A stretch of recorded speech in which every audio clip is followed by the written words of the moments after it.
प्रणाम। आपने देखा होगा कि झाड़ू को हम माता लक्ष्मी का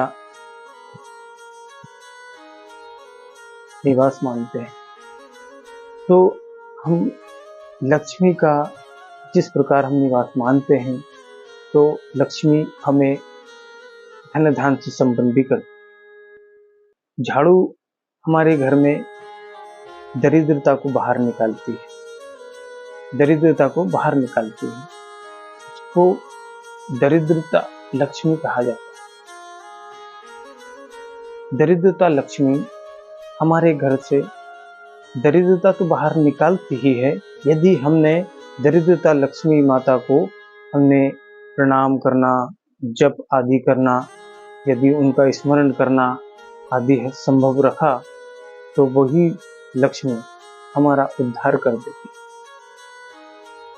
उसी प्रकार झाड़ू के अधिकतर 7 नियम हमें फॉलो करना चाहिए। पहला नियम है कि झाड़ू में कभी भी पैर नहीं लगना चाहिए। घर से बाहर जाते समय झाड़ू को प्रणाम करके जाना चाहिए।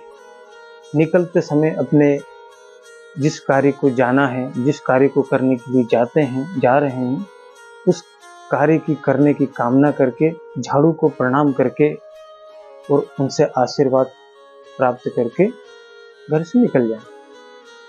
आपका कार्य मंगल में होगा। झाड़ू हमेशा अपने घर में व्यवसाय, दुकान में सूर्यास्त होने के बाद झाड़ू नहीं लगानी चाहिए। झाड़ू हमेशा उत्तर दिशा की ओर व्यवस्थित रूप से रखने चाहिए। जिस कमरे में पति पत्नी रहते हों, वह झाड़ू नहीं रखनी चाहिए। और जिस कमरे में लोग आकर बैठते हैं, मेहमान आकर बैठते हैं, या परिवार के सभी सदस्य आकर उसी हॉल में बैठते हैं, यदि उस हॉल में सोफा सेट बिछा हो या फिर पलंग बिछा हो, तो उस पलंग के नीचे या सोफा सेट के नीचे झाड़ू को नहीं रखना चाहिए। इससे क्या होता है, सास बहू में संबंध खराब होते हैं, अनबन बनी रहती है और कलह कलेश बनी रहती है।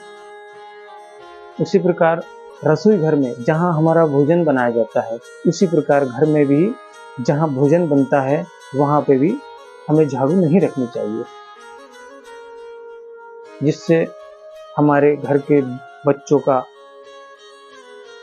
दिमाग संतुलन बिगड़ जाता है, वो हमारे से दूर होने लगते हैं, हमारा कहना नहीं मानते हैं और चिड़चिड़ापन बना रहता है और गलत संगति में पड़ जाते हैं।